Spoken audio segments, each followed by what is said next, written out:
सादर अभिनंदन। जय Shri Ram. PNS memorial school के यूट्यूब चैनल पर आपका हार्दिक स्वागत है। Dear student, last video and इस वीडियो में थोड़ा सा गैपिंग हो गई, sorry for that, but now we are continue chapter 3 which name is the glimpses of the past.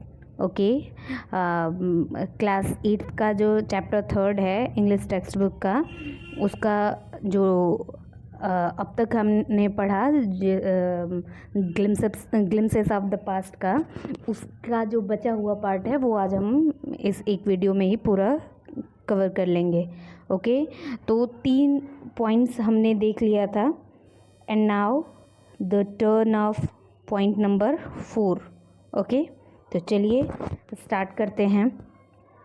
Ram Mohan Roy, a learned man from Bengal, understood what was wrong with the country। इस video को start तो मैं कर रही हूँ, but अगर आपको लगे कि छूटा हुआ फील हो रहा है या फिर आपने लास्ट टाइम जो मैंने पढ़ा है वो भूल गए, तो आप जाके फिर से इसका फर्स्ट पार्ट देख लीजिए, तो फिर एक्चुअल में समझ में आएगा। बिकॉज़ ये जो ग्लिम्सेस हैं वो 1757 टू 1857 है।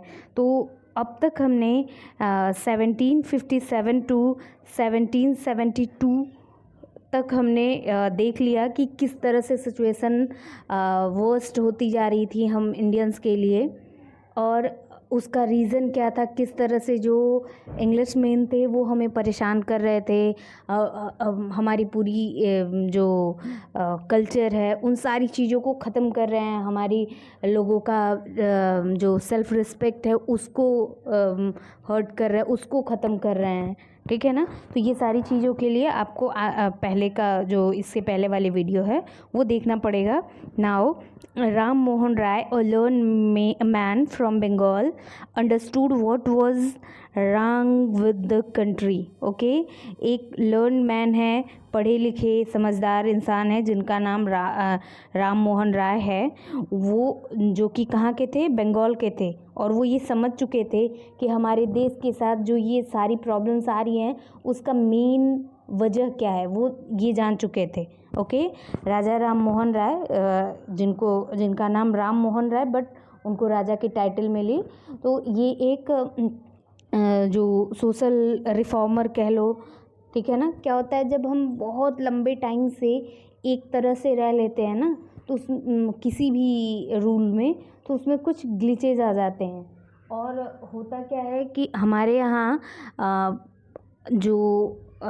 हमारी सोसाइटी के रूल्स थे वो इतनी बार ब्रेक किए गए ना, इसमें इतने ज़्यादा फॉरेनर आए, कभी मुग़ल आए, ठीक है ना, अब पुर्तगाली, डच, मतलब हर जगह से लोग आए और हमारे यहाँ पे रूल किए। दैट्स वाई जो हमारा कल्चर था वो काफ़ी डिस्ट्रॉय हो गया था। ठीक है ना। तो जो ये अंग्रेज़ थे वो उसका भी फ़ायदा उठा रहे थे, और वो मतलब हमको पूरी तरह से जो इंडिया है उसको डिस्ट्रॉय कर रहे थे, वो उसको हमें स्लेव बना रहे थे। ओके, तो वो बोल रहे हैं, कौन, Ram Mohan Roy, let us not despise ourselves, our ancient culture is great. ये बता रहे हैं कि जो हमारा पहले का जो हमारी संस्कृति थी वो बहुत ही महान था, and we are capable of greater achievements, और हम बहुत ही मतलब अच्छी अचीवमेंट कर सकते हैं। जो हमारा कल्चर था उसके बेस पे हम बहुत आगे जा सकते हैं। We must first reform our society, लेकिन उसके लिए सबसे ज़रूरी है कि हमें फिर से अपनी सोसाइटी का रिफॉर्म करना पड़ेगा। जो उसमें ग्लिचेज, जो उसमें प्रॉब्लम्स आ गई हैं उनको सुधारना पड़ेगा। Okay, superstitions have been ruining us. जो ये सुपरस्टिशंस है ना, जो अंधविश्वास है, वो हमारी सोसाइटी को रूइन कर रही है, बर्बाद कर रही है, नष्ट कर रही है। ओके, एंड फिर वो अपनी जो उनकी वाइफ है, किसकी, राम मोहन राय की, जिनका नाम है उमा, उनसे कहते हैं, cows are different colours but the colour of their milk is same. कि जो गाय होती हैं उनके कलर डिफरेंट डिफरेंट होते हैं, कोई ब्लैक होती है, कोई वाइट होती है, कोई ब्राउन होती है, कोई स्पॉटेड होती है ना, लेकिन उनके जो मिल्क का कलर है वो उनके बॉडी के कलर से मैच नहीं करता, वो सबका सेम होता है, वो चाहे कितने भी डिफरेंट कलर की हों, बट जो मिल्क है वो सेम होता है, मिल्क का कलर सेम होता है।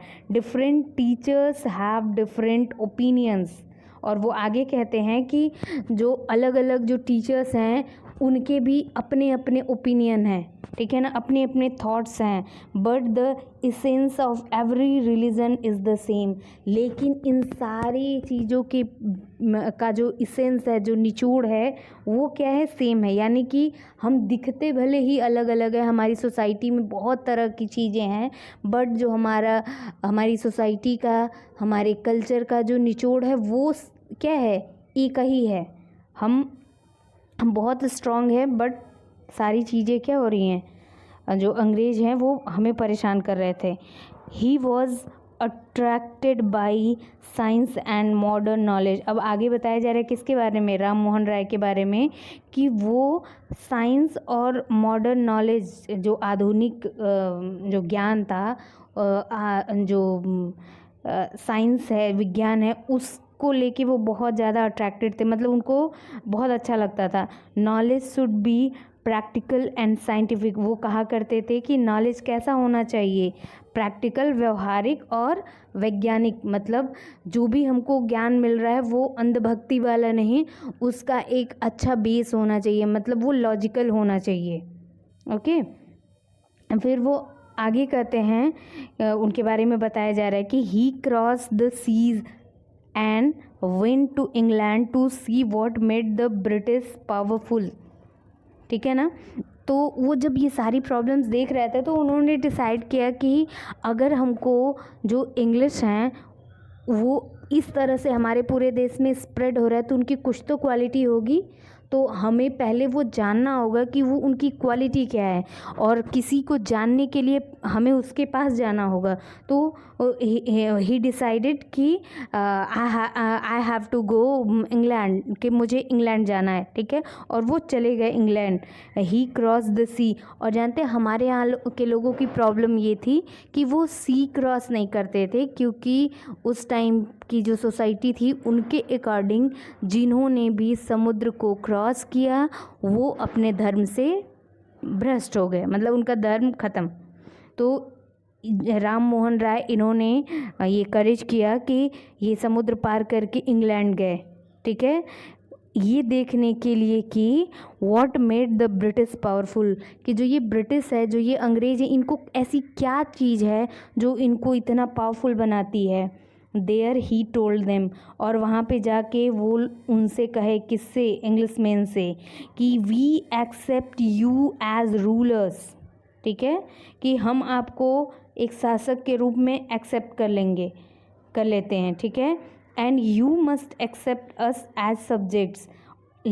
लेकिन इसके साथ साथ आपको भी हमें एज अ सब्जेक्ट एक्सेप्ट करना होगा, but you must remember the responsibility a ruler ओज टू हिज सब्जेक्ट्स।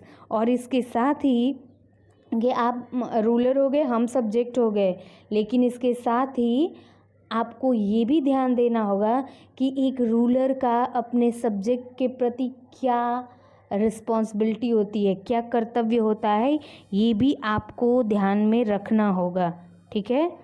और इसके साथ ही एक ये पॉइंट छूट गया था, जो राजा राम मोहन राय थे, इन्होंने ना लोगों को जागरूक बनाने के लिए, सोशल रिफॉर्म के लिए, जितनी भी ये उस टाइम की प्रॉब्लम्स थी, जैसे कि सती प्रथा, बाल विवाह, ठीक है ना, विधवा विवाह, ये सारी जो उस टाइम की प्रॉब्लम्स थी उनसे लोगों को अवेयर कराने के लिए, जागरूक करने के लिए इन्होंने न्यूज़पेपर भी पब्लिश करना स्टार्ट किया। बट जो English, he started newspaper but the suspicious British stop them in 1823।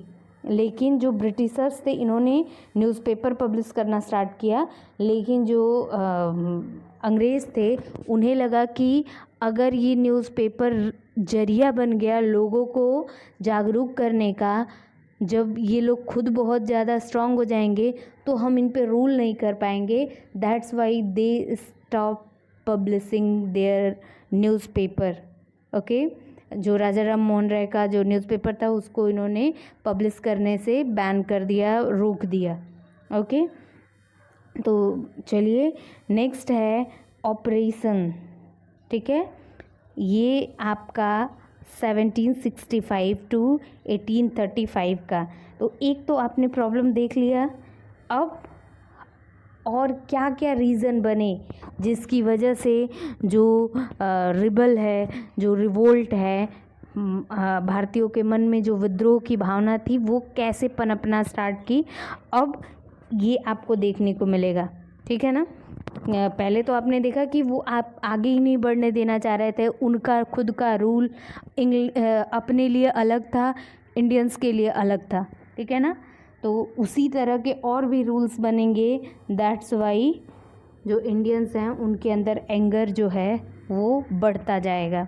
But the British continued to oppress Indian. In 1818, they had passed Regulation 3rd.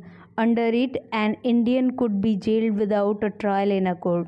ठीक है, इन्हीं सारी चीज़ों के बीच में जो ब्रिटिश गवर्नमेंट थी उन्होंने एक नया एक्ट पास किया जिसका नाम था रेगुलेशन एक्ट। ओके, इसके अकॉर्डिंग उन्होंने एक नया रूल बना दिया कि अगर ब्रिटिश जो है वो किसी भी इंडियन के ख़िलाफ़ कोई भी कंप्लेंट करते हैं तो सीधे से जो इंडियंस हैं उनको जेल में बंद कर दिया जाएगा।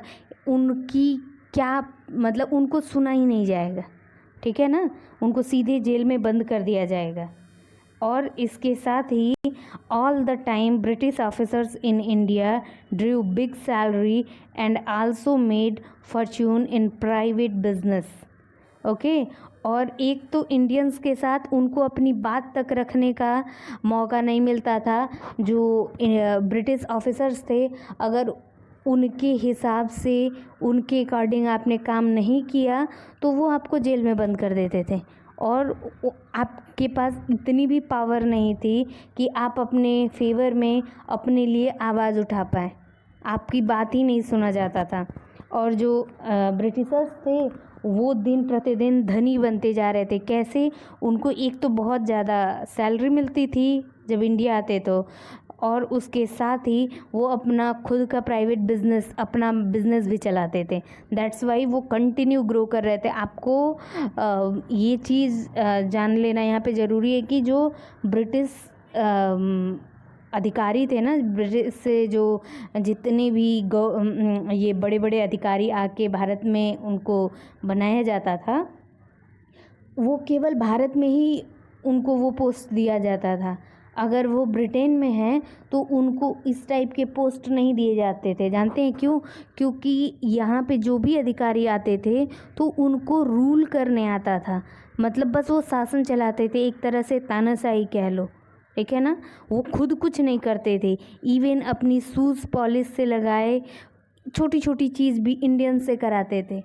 लेकिन जब वही वहाँ जाते थे तो उनको इस तरह की पोस्ट नहीं दी जाती थी, बिकॉज़ कि वो जो इनकी आदत बन गई है लोगों से हेल्प लेने की, वो वहाँ पे भी जाके वो कल्चर को गंदा करेंगे तो वहाँ पे उनको कोई पद नहीं दिया जाता था, उनको रिटायर कर दिया जाता था। ओके, लेकिन यहाँ पे आके इंडियंस को वो परेशान करते थे। तो ये दो तरह का बिहेव करते थे जो ब्रिटिशर्स थे। By 1829 Britain was exporting British goods worth 7 crore rupees to India. Okay, यानी कि 1829 में जो ब्रिटेन है वो अपना 7 करोड़ रुपए का सामान जो है वो भारत में एक्सपोर्ट किया था। सोच लो कि आज के टाइम पे 7 करोड़ मतलब बहुत ज़्यादा हो जाएगा। ये उस टाइम पे, ये 1829 के टाइम तक वो लाए थे। दैट्स वाई जो इंडियन की जो इंडस्ट्री थी वो रूइंड हो रही थी। आगे आप पढ़ेंगे, the British prospered on the company's loot while Indians Indian industries began to die. और ये करते क्या थे, वो मतलब वहाँ से सामान जो आता था वो सस्ते होते थे, जिसकी वजह से इंडिया के लोगों का सामान बिकता नहीं था।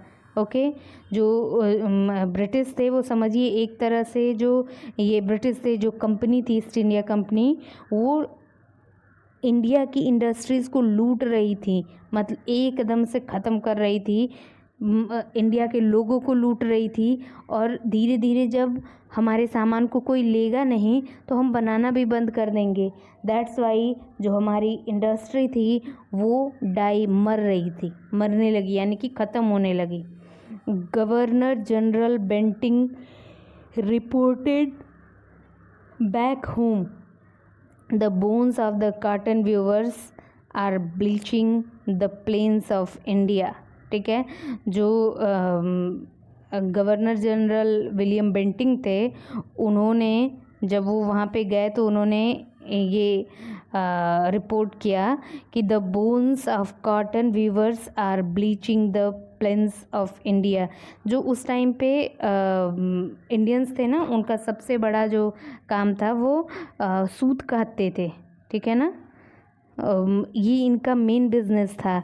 लेकिन वहाँ जो काम वहाँ पे मशीनें करती थी, इंडिया में वो कौन करता था, लोग अपने हाथों से करते थे।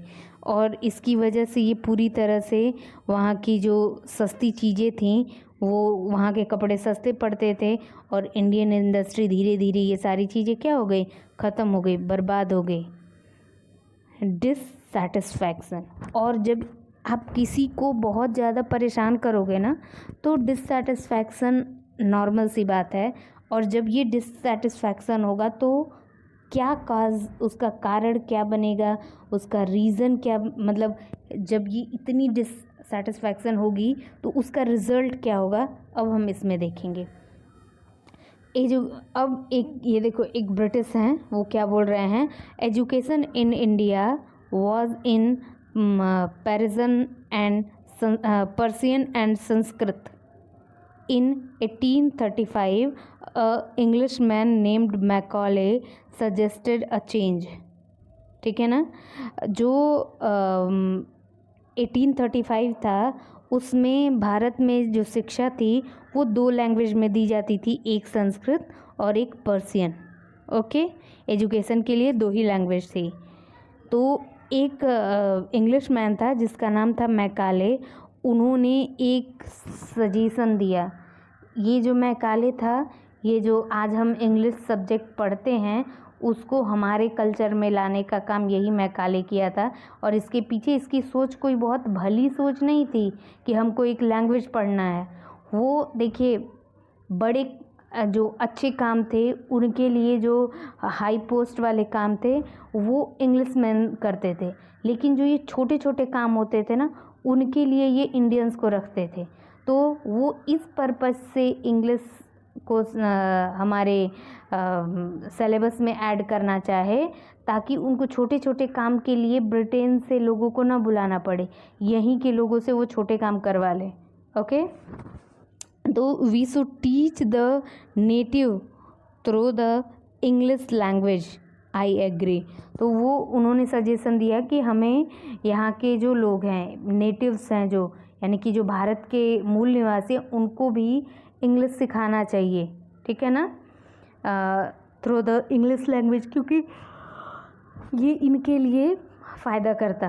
और साथ ही हमारे जो कल्चर है, ठीक है ना, उसको भी समझिए एक तरह से डिस्ट्रॉय करने का, एक बीज डालने का काम किया। बट यही जो चीज़ है वो अंग्रेज़ों पे भी भारी पड़ेगी। देखिए कैसे, English education produced clerks to whom the British gave petty job under them। Incidentally, it also produced a new generation of intellectuals। ये जो मैंने अभी बताया ना कि इनका कोई बड़ा अच्छा सोच नहीं था, बस वो जो छोटे मोटे काम थे जिसके लिए अंग्रेज़ों को रखना पड़ता था, उससे उनको बचाने के लिए ये केवल भारतीयों को इंग्लिश सिखाना स्टार्ट किए। लेकिन इसकी वजह से एक ऐसी पीढ़ी तैयार हुई जिनको इंग्लिश का नॉलेज था, जो उनकी लैंग्वेज समझ पा रहे थे, उनकी थॉट को समझ पा रहे थे। ऐसे इंटेलेक्चुअल जनरेशन एक ग्रो हो गई, बन गई, ठीक है ना। किसकी वजह से? इंग्लिश को सब्जेक्ट सिलेबस में लाने की वजह से। Okay, we must educate our brothers. तो एक इंडियन बोल रहे हैं कि हम ज़रूर ही अपने भाइयों को पढ़ाएंगे। And try to improve their natural condition, ठीक है, जिसकी वजह से जो उनकी देयर मटेरियल कंडीशंस, जो उनकी कंडीशन है वो उसको समझ पाएँ, उसको डेवलप कर पाएँ। For that we must convey our grievances to the British parliament. और एक लोग बोल रहे हैं कि जब हमको ये इंग्लिश आ जाएगा तो ये हमारी हेल्प करेगा अपनी बात को ब्रिटिश पार्लियामेंट में रखने की, ठीक है ना। इसके बाद 1856 ये जो मैप है, इसके पहले हमने 1700 का मैप देखा था स्टार्टिंग में, ठीक है ना, जिसमें देखो ये 1765 का है, जिसमें ये छोटू सा रेड पार्ट है जो कि दिखा रहा है कि ये रेड पार्ट किसका है? ब्रिटिशर्स का है, और येलो इंडियंस का है। बट नाउ अब कंडीशन ये है कि जो येलो पार्ट है वो सिमट गया है और रेड वाला पार्ट पूरे भारत में स्प्रेड हो गया है, ठीक है ना। By 1856 the British had conquered the whole of India. जो ब्रिटिश थे वो 1856 तक पूरे इंडिया पे फैल गए थे। They cared little about the needs of Indians, ठीक है, वो जो इंडियन की ज़रूरतें थी, जो भारतीयों की ज़रूरतें थी, उनके बारे में उनका थोड़ा भी जो ध्यान था वो नहीं था। Our king have become puppets and we have lost our old job.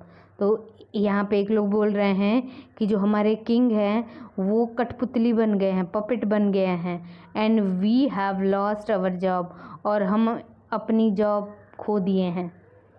And lands, और इसमें ये बोल रहे हैं कि और साथ ही ज़मीन भी। They are converting our brothers, और इसके साथ ही वो हमारे भाइयों को कन्वर्ट कर रहे हैं, यानी कि उनको धर्म से अलग कर रहे हैं। You only talk, do something to drive them out. आप केवल बात कर रहे हैं, कुछ करिए। और do something to drive them out, इन सब चीज़ों से निकलने के लिए कुछ करिए, do something. Okay, and now next point है द स्पार्क्स 1855 to 57, यानी कि अब जो ये चिंगारी है विद्रोह की, रिवोल्ट की, जो ये रिबेलियन जो थे वो ऐसा क्या हुआ कि जो ये विद्रोह है वो शुरू हुआ अब उसकी, यानी कि 1855 से 57, यानी कि अब जो हम बात करेंगे इसमें क्या एक्चुअल में क्या हुआ कि ये जो 1857 की क्रांति थी वो इस तरह से स्टार्ट हो गई। ओके, रीज़न तो बहुत सारे बने, लेकिन वो स्पार्क क्या हुआ वो अब इसमें पढ़ेंगे। टैक्सेस, यहाँ पे देखिए कि किस तरह से पूरा आग लगी हुई है। ये आग ये दिखा रहा है, यहाँ पे कुछ आपको लोग दिखेंगे जो कि आदिवासी हैं, ठीक है ना, ये ट्राइब्स हैं, और इनके साथ क्या हुआ था ये आपको इस बबल में मिलेगा। Taxes continue to ruin the peasants. Okay, peasants means होता है फार्मर, ओके, यानी कि किसान। जो टैक्सेस से वो किसानों को बर्बाद कर रहे थे, यानी कि जो उनकी टैक्सेस का सिस्टम था ना वो इतना हैवी था, चार्जेस इतना हैवी थे कि जो किसान थे वो मतलब बर्बाद होते जा रहे थे। In Bengal the Santhals who had lost their lands under new land rules. Okay, जो सैंथल्स हैं ये आपके ट्राइब्स हैं, एक ट्राइब कम्युनिटी है, वो हैं, ये कहाँ के हैं, ये बंगाल के हैं। और इनके साथ प्रॉब्लम क्या थी कि ये अपने लैंड जो थे ये खो चुके थे। इनका लैंड कैसे खो गया, मतलब इनका लैंड इनके हाथ से कैसे चला गया, तो ये था अंडर न्यू लैंड रूल्स। और ये बिकॉज ऑफ जो उस टाइम पे एक नया रूल आया था, उसके तहत उनकी ज़मीनें क्या हो गई, चली गई, बिकेम डिस्परेट। और जब उनके हाथ से ज़मीन चली गई तो बहुत ज़्यादा डिस्परेट हो गए। In 1855 they rose in rebellion and massacred Europeans and their supporters like. और वो अब इतना ज़्यादा गुस्सा हो गए कि वो 1855 में वो खुद को समझिए कि ये जो विद्रोह है उसको शुरू कर दिए। और जो भी यूरोपियन थे या जो लोग भी उनको सपोर्ट कर रहे थे उनको मैस्कर्ड मतलब ब्रूटली उनका मर्डर कर दे रहे थे, मार दे रहे थे। ठीक है। Discontent was brewing in the East India company's army too. और ये केवल लैंड रूल के ही लिए नहीं, ये जो ईस्ट इंडिया कंपनी की जो आर्मी थी उसमें भी ये विद्रोह की भावना अब धीरे धीरे पनपना शुरू हो गया था। इसके पीछे का रीज़न क्या था, the white soldiers gets huge pay mansions to live in servants. ठीक है। जो वाइट मैन थे आर्मी में, जो भी वाइट मैन थे उनको अच्छी खासी सैलरी मिलती थी, उनको रहने के लिए घर मिलता था जहाँ पे नौकर वगैरह सब रहते, मतलब सारी फैसिलिटी मिलती थी। वहीं while we get a pittance and slow promotion. और उनके आगे हमें क्या मिलता है, हमें छोटा सा, ये जो आपको हॉर्स पे बैठा हुआ आदमी है ये इंडियन है, ये बता रहे हैं कि और हमें क्या मिलता है, हमें बहुत थोड़ा सा पैसा मिलता है और हमारा प्रमोशन भी क्या होता है, बहुत स्लो होता है। The Angrez ask us to cross the sea which is against our religion. उसी में से एक लोग बोल रहे हैं कि जो ये अंग्रेज हैं, ठीक है ना, ये क्या हमसे क्या करवाते हैं, हमसे समुद्र को क्रॉस करवाते हैं। और स्टार्टिंग में आपने देखा था ना कि उस समय की मान्यता ये थी कि जो भी सी क्रॉस करेगा, समुद्र को पार करेगा, उसका धर्म भ्रष्ट हो जाएगा। ठीक है। तो वही वो बोल रहा है कि जो अंग्रेज हैं वो हमसे समुद्र क्रॉस करवा रहे हैं विच इज़ अगेंस्ट अवर रिलीजन, और ये हमारे धर्म के विरुद्ध है। Who is the topi wala to abolish our age old customs. ठीक है। ये टोपी वाला यानी कि अंग्रेज होते कौन है, जो हमारे इतने लंबे समय से चलते आ रहे कस्टम्स को ये ख़त्म कर रहे हैं। We must drive out the Angrez. तो उसी में से ये आपको जो पिक्चर दिख रहा है ये मंगल पांडे हैं। ठीक है। ये बोल रहे हैं कि we must drive out the Angrez, कि अब हमें इन अंग्रेज़ों से क्या मिलना चाहिए, छुटकारा मिलना चाहिए। सिपाही Mangal Pandey attack the agent of his regiment and was executed. और जो मंगल पांडे जो क्या थे, सिपाही थे, यानी कि सिपाही समझ लीजिए, वो भी इसके विरुद्ध अपनी आवाज़ उठाए। और जो उनका रेजिमेंट था, ठीक है ना, उससे इनको वहाँ पे इन्होंने आवाज़ उठाई और उसका इनको पनिशमेंट भी मिला। और जितने लोग भी उस टाइम पे आवाज़ उठाए थे उनको देखिए यहाँ पे पता चलेगा कि क्या पनिशमेंट मिला था। थाउजेंड्स ऑफ अदर सिपाही रिवोल्ट। और मंगल पांडे के साथ साथ और भी हजारों जो सिपाही थे उन्होंने विद्रोह किया। दे वर स्ट्रिप्ड ऑफ देयर यूनिफॉर्म। और रिज़ल्ट में उनको क्या मिला, उनसे उनका जो यूनिफॉर्म था वो छीन लिया गया। Humiliated and put in irons. और उनको बहुत ज़्यादा उनको ह्यूमिलेट किया गया और उनको आयरन, उनको जंजीरों से जकड़ दिया गया। ठीक है। Few English men had care to understand Indian customs or the people's mind. ठीक है। उसी में से कुछ जो अंग्रेज़ थे वो जो इंडियन के कस्टम्स थे उनको और उन इन भारतीयों का जो कस्टम था रहने, जो उनकी संस्कृति थी और उनके माइंड को वो समझ रहे थे। ठीक है, तो उसमें से एक बोला, O proud Brahmin soldiers, do you know that the grease on the bullet you have to bite is made from the fat of cows and pigs। ठीक है, तो उसमें से जब ये सारी चीज़ें होने लगी तो उसी में से एक जो था वो बोला कि ओ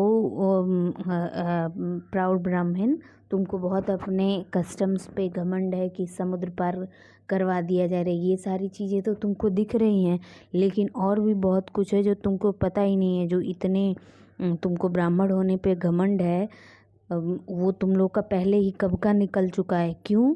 क्योंकि डू यू नो दैट, क्या तुमको पता है, the grease on the bullet you have to bite is made from the fat of cows and pigs. कि जो बुलेट्स तुम लोग यूज़ करते हो, जानते हैं बुलेट यूज़ करने से पहले उनको दांत से, उसको कारतूस भी बोलते हैं, उसको दांत से खींच के निकालना होता था। तो जो पिन जो दांत से खींचना होता था वो जो है किसकी बनी होती थी, वो काउज एंड पिग्स की मांस होता था। ठीक है ना, तो आप जानते ही हो कि जो काउज हैं वो हमारे लिए कितना इम्पोर्टेंट है। हम और जो मुस्लिम हैं वो पिग को नहीं खाते। ठीक है, तो वही वो बोल रहा है कि तुम लोग जो ये कारतूस है उसको जो दांत से खींच के निकालते हो, उसकी जो पिन, वो भी तो काऊ और पिग के फैट से बनी होती है। तो तुमको सी पार करने में और इतनी चीज़ों के लिए ये परेशान होने की क्या ज़रूरत है, वैसे ही तुम्हारा धर्म भ्रष्ट हो चुका है। और इस बात का तो ये इन लोगों को अंदाज़ा भी नहीं था। तो ये बोल रहा है, व्हाट, क्या ऐसा है, the white man has deceived us too. तब तक एक मुस्लिम है वो बोल रहा है कि अरे इन अंग्रेज़ों ने तो हमें धोखा दिया है। ठीक है, सून chapatis were sent from village to tell the people that their emperor would want their service। ठीक है, और इसका नतीजा ये हुआ कि गांव-गांव में, जैसे आज के टाइम पे हमको कोई भी सूचना देनी है, पूरे मतलब आपको इंडिया में कोई खबर फैलानी है तो उसके लिए आप सोशल मीडिया, न्यूज़पेपर, किसी न्यूज़ चैनल पे कोई बात आप आसानी से स्प्रेड कर सकते हो। लेकिन उस टाइम पे ये सारी चीज़ें नहीं थी। तो उस टाइम पे क्या होता था, जो चपाती यानी कि जो रोटी थी वो गांव-गांव भेजी जाने लगी और इससे लोगों को बताया जाता था कि जो एम्परर हैं वुड वांट देयर सर्विस। ठीक है ना, कि उनको हमारी जो है सेवा की ज़रूरत है। Yes, all my village men will ready. तो और हर गांव में जब वो चपाती जाती थी तो सभी लोग इस विद्रोह के लिए हाँ बोलते जाते थे कि हाँ हाँ हमारे आदमी तैयार हैं। Similarly lotus flowers circulated among the Indian soldiers. और ये तो गांव के लोगों में, और जितने भी सोल्जर्स थे, जो इंडियन सोल्जर्स थे, उनके बीच में लोटस के फूल सर्कुलेट किया जाने लगा। ठीक है, डेथ टू द फॉरेनर। और वो देखिए यहाँ पे बोल रहे हैं कि ये जो लोटस है ये क्या करेगा, ये जो फॉरेनर है उनकी डेथ के लिए रहेगा। The massage the message give all help and shelter to the patriots. और जो मैसेज थे यानी कि जो अदर लोग थे, ठीक है ना, वो क्या कर रहे थे, मतलब कुछ लोग विद्रोह में भाग ले रहे थे, जो भाग नहीं ले रहे थे, जो आम लोग थे, वो क्या कर रहे थे, वो शेल्टर दे रहे थे पैट्रियट्स को, यानी कि जो भी देशभक्त इस रिवोल्ट में हिस्सा ले रहे थे उनको शेल्टर, आश्रय दे रहे थे। Then there was a violent outbreak, sorry ये 8th पॉइंट है जिसका नाम है रिवोल्ट। फाइनली 1857 आ गया और अब किस तरह से ये रिवोल्ट खुल के सामने आएगा वो देखेंगे। Okay, then there was a violent outbreak at Meerut.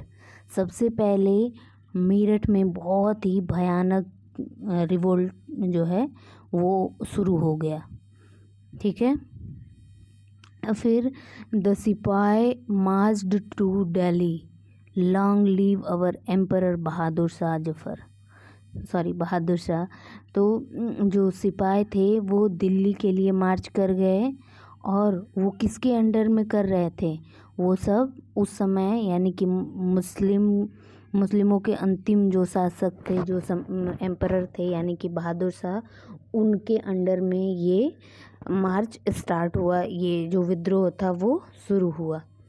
Okay, the rebellion spread wider, और जो ये विद्रोह थे वो ये जो विद्रोही थे वो बहुत तेज़ी से फैल रहे थे, मतलब हर जगह ये विद्रोह फैलता जा रहा था। Many landlords had lost their land because of the British policies, and they were sure the white man's rule must end. Yes, we will help you.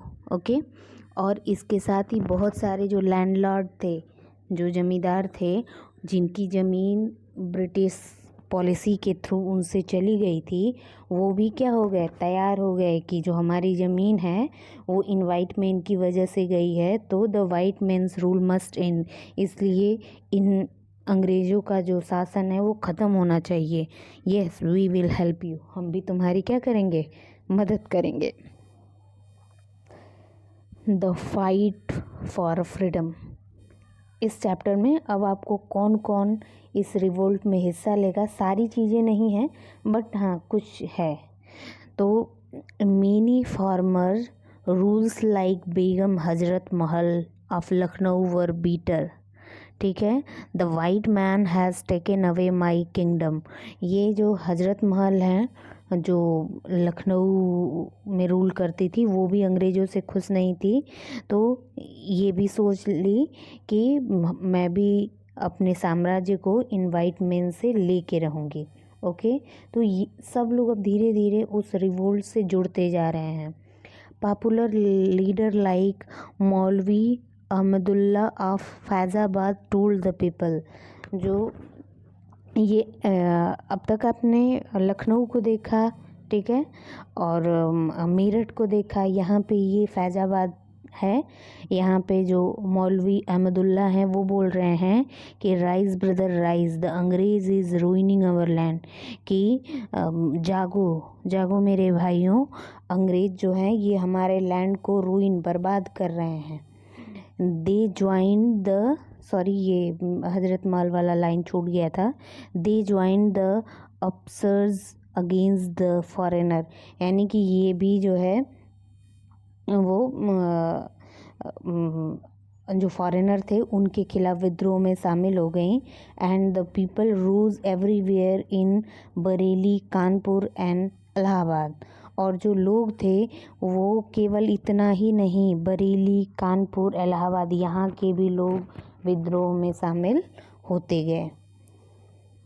Azimullah Khan told Tatya Tope, you should have Peshwa Nana Saheb as our leader in this war of independence. ठीक है, तो वो तात्या टोपे से बोले कि हमें भी आप जो हैं वो हमारे पेशवा हैं, तो आपको भी क्या करना चाहिए, हमारे इंडिपेंडेंस के लिए आप ही हमारे नेता हो और आपको भी लड़ना चाहिए। ठीक है, the patriots pounced upon the British and fought pieced battle all over north India, और जो भी ये पैट्रियट्स थे, जो भी ये देशभक्त थे, वो पूरी इंडिया में, अब इंडिया यानी कि जो नॉर्थ पार्ट है मैं उसकी बात करें, पूरे नॉर्थ में ये जो रिवोल्ट था वो फैल चुका था। 80-year-old Kunwar Singh of Bihar received a bullet in his waist, और उसी में एक थे बिहार के कुंवर सिंह, जिनकी एज कितनी थी, 80 साल। ठीक है, वो भी इसमें लड़ रहे थे, तो उनके वेस्ट में एक बुलेट लग गई, तो वो देखिए क्या बोल रहे हैं, mother Ganga this is my last offering to you, कि मैं अंतिम बार आपको कुछ दे रहा हूँ और वो खुद को बुलेट लग चुका था, वो जान गए थे कि अब मैं बचूंगा नहीं, तो वो खुद को गंगा माँ को समर्पित कर दिए। ये इसलिए दिखाया जा रहा है क्योंकि सोचिए ये 80 ईयर ओल्ड थे और फिर भी ये अंग्रेज़ों के विरुद्ध लड़ रहे थे। ओके।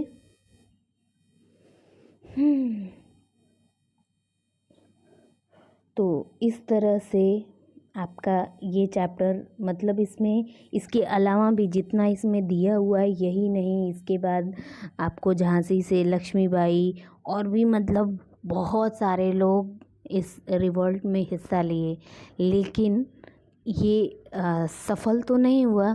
बट हाँ, इसकी वजह से अंग्रेज़ डर गए थे कि अब हमको अपना तरीका बदलना होगा, नहीं तो हमें यहाँ से भगा दिया जाएगा। ठीक है। और फिर देखिए टाइम तो लगा, बट 1857 के बाद हम लगभग 100 साल कह लीजिए, 1947 में अंग्रेज़ों को परेशान होके जाना पड़ा, क्योंकि इस बीच में जगह जगह पे उस टाइम के लिए तो अंग्रेज़ों ने दबा दिया इस विद्रोह को, लेकिन फिर जगह जगह इतना विद्रोह हुआ कि अंग्रेज़ों को भारत छोड़ के जाना ही पड़ा। ओके, तो फिर मिलते हैं नेक्स्ट चैप्टर में, नेक्स्ट वीडियो में। Okay, thank you.